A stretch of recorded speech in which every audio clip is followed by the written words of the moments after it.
My name is Amyambi Fortunate. I'm the Deputy Executive Secretary of Esteco, in charge of projects and programs based in Kigali.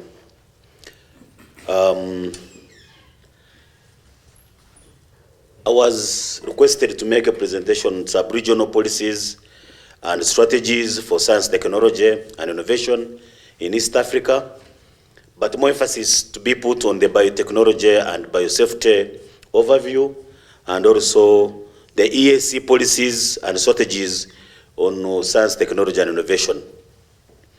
And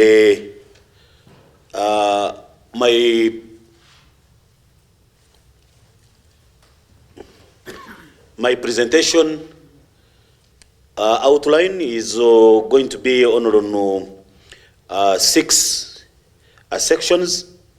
The first one is the background on Esteco, introduction of the topic, the overview of biotechnology and biosafety, ESC policies and strategies on STI, the challenges and opportunities that we can learn from the region that can enhance the implementation of biotechnology and biosafety initiatives in the region.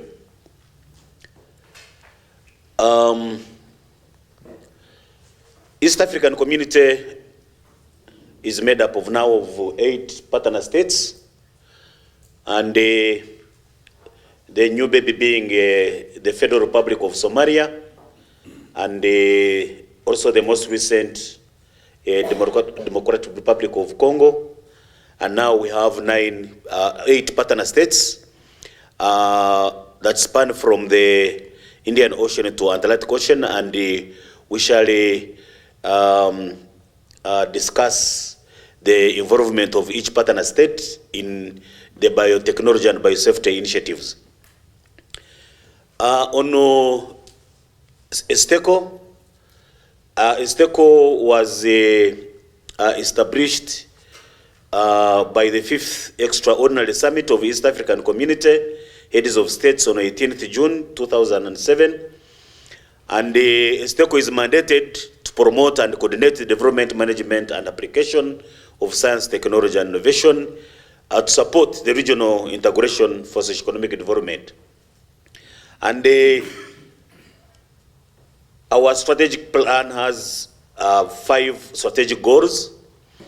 One is to develop evidence-based regional science, technology, and innovation, which is actually one of the areas of policies and strategies, looking at the biotechnology and biosafety frameworks, promoting science, technology, and knowledge and innovation for the regional development, application of science, technology for socio-economic development, and enhancing collaboration partnership for the STI community.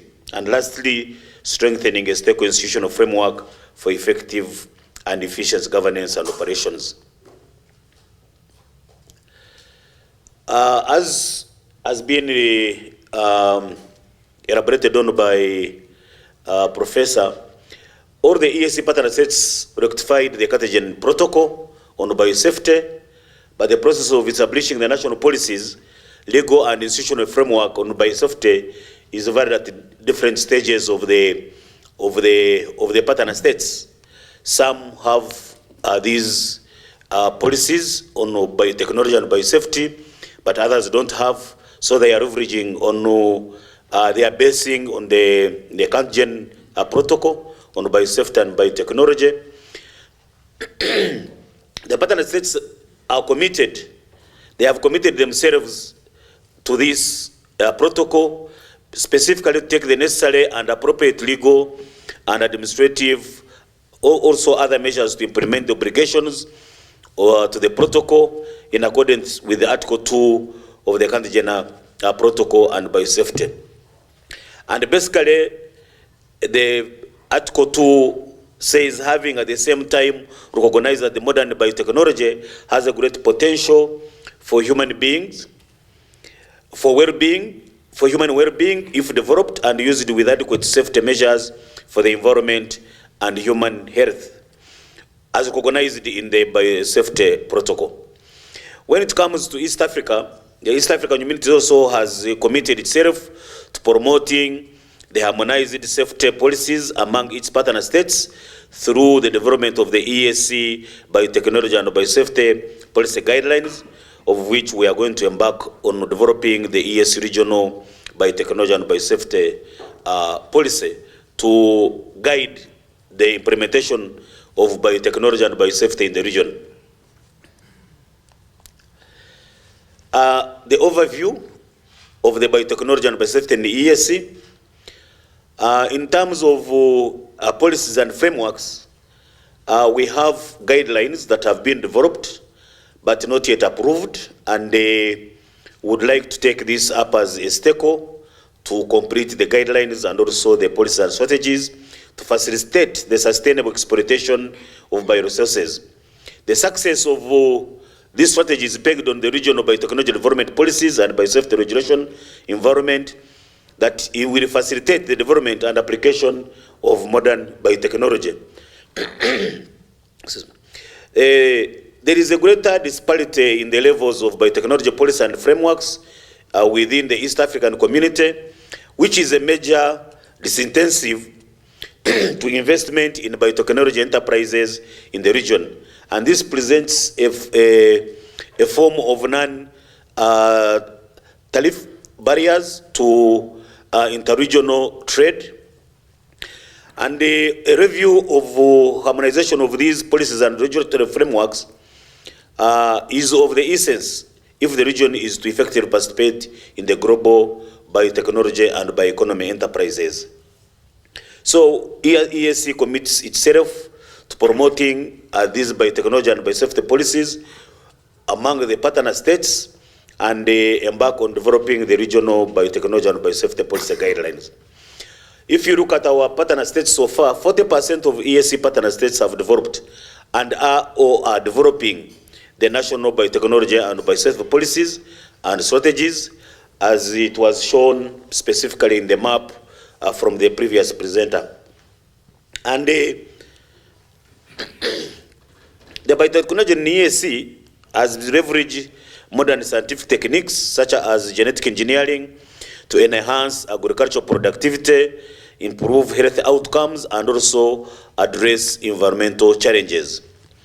And finally, as you look at the ESC, it has got potential positive impacts like increased crop yield, disease-resistant plants, and also medical innovations like vaccine and also therapeutic agents that actually helped during the COVID pandemic. When it comes to the policies and strategies for science and technology innovation, as I said, we have a draft harmonized of ESC biosafety framework, which is going to be completed. But the objective is to promote safe application of biotechnology in agriculture, health, industry, and environment. Those are the 4 sectors that this framework is looking at. And also to ensure that biotechnology developments are safe for humans and also environment. What are the key elements of this framework? Basically, it agitates to develop the regional framework for biotechnology research and development, basically R&D, establish guidelines for the safe use of the GMOs, and also promote public awareness and participation in biotechnology. And we intend to develop the ESC regional biotechnology and biosafety strategy for this financial year starting this July, and we hope for your collaboration during the national consultations and stakeholders engagement. The second is the ESC industrialization policy and strategy, and basically this it has objective of integration of biotechnology industrial development. It encourages the use of biotechnological innovations to enhance productivity, and the key elements under this ESC industrialization policy is to support the bioindustry and bioenterprises, and also agitates for collaboration with research institutions on the biotechnology advancement. The third is the ESC regional bioeconomy strategy that has been developed by STECO and also approved by the Council of Ministers, and now it is under implementation. Basically, the objective is to introduce new bio-based technologies and solutions to strengthen food and feed production, ensuring food security, developing of the bio-based health sector, contributing towards the health population with improved well-being. The third is to develop industries that stimulate sustainable economic growth and add value under utilization of renewable resources. And then the last one is increase productivity and use of sustainable renewable energy, developing of a range of bioenergy products for both household and industrial purposes. And there are 4 key elements here, which we call actually pillars. One is the food security and sustainable agriculture. The next is health and well-being. The third is bio-based industry development. And the fourth is sustainable energy. And all these strategies I'm elaborating on are already on a STECO repository. I will give you the link so that you can access them and see much of the implementation of these strategies. The fourth is ESC Science, Technology and Innovation Policy, of which is also part of a STECO product, and this also was also launched in March during the STI conference in Nairobi. And its objective is to promote scientific research and technology innovations, including biotechnology, and strengthening the capacity of member states to enhance biotechnology initiative in the region. And it has major key elements on biotechnology. One is to increase funding on biotechnology research, and the second is training and capacity building in biotechnology in the region. The fifth is the ESC Region Innovation and Technology Transfer Strategy, of which is also a product of STECO. It was also launched during the STI conference, the third STI conference in Nairobi, and it is also under implementation. Its objective specifically to biotechnology is strengthen institutional framework supporting innovation and technology transfer in the biotechnology sector, to strengthen innovation, technology and knowledge transfer in universities and research organizations in terms of biotechnology initiatives, and then to enhance skills and talent on innovation, technology and knowledge transfer in biotechnology. The 4 key elements under this strategy that are specifically for biotechnology is increase the funding on the biotechnology research transfer, training and capacity building in biotechnology, enhanced development and deployment of emerging technologies in biotechnology, and then strengthening industrial innovation, building and support, specifically to biotechnology fields. As I said, these are some of the ESC regional STI and policy and strategies that have been developed, and if you want to download them, you can use the link provided. Steco.org, you go to Steco resources and you look at the key documents. All these policies that have elaborated are already in our repository. What are the challenges and opportunities that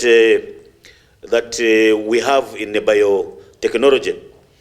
Some of the challenges is limited financial resources for biotechnology and biosafety initiatives, insufficient infrastructure and skilled personnel, public skepticism and also lack of awareness about the biotechnology.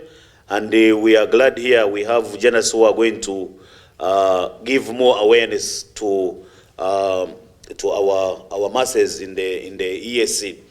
And then regulatory and policy fragmentation among member states. As I said, some of the 40% of our partner states have not developed national biotechnology and biosafety policies. They are using the Cardigan protocol. We have opportunities that we can leverage on to improve and develop further the biotechnology initiatives. And one is the regional integration can facilitate resource sharing and collaborative research. Biotechnology can also address critical issues like food security, health, and environmental sustainability. We also have potential for increased competitiveness in the global market through biotechnology innovations. And lastly, we have also opportunity of enhanced cooperation with international bodies that can provide technical and financial support. The way forward, basically, in terms of biotechnology, we have looked at the biotechnology policy environment in the ESC and their regimes, and they are not sufficiently robust and also facilitative for the development and application of modern biotechnology, and thus this needs for ESC countries to put a lot of effort to review restrictive legal provisions to facilitate the development and application of modern biotechnology. And we're also looking at the biotechnology and biosafety, which is a very critical areas that require robust policies and strategies to enhance their potential in mitigating risks. Our professor talked about the risks and how sustainable they can be mitigated. And ESC has made, from my presentation, has made significant strides in developing a comprehensive framework for the STI, and we are leveraging on that. But continued efforts are needed to overcome these challenges and fully realize the benefits of biotechnology for the regional development and integration. So for the countries in the region to effectively and sustainably tap on these enormous biogenic resources that involves global bioeconomy and biotechnology enterprises, they need to do, one, develop policies and frameworks in line with the CPB, and also with a view to facilitating application of modern biotechnology in their productive systems. Two, we need to see the lifted bans and also hurdles on the application of various biotechnologies as case-by-case basis. And then lastly is to review restrictive provisions in our bioeconomy, biosafety, and biotechnology regulatory systems in the view of existing scientific evidences on the safety of biotechnology products. Thank you very much.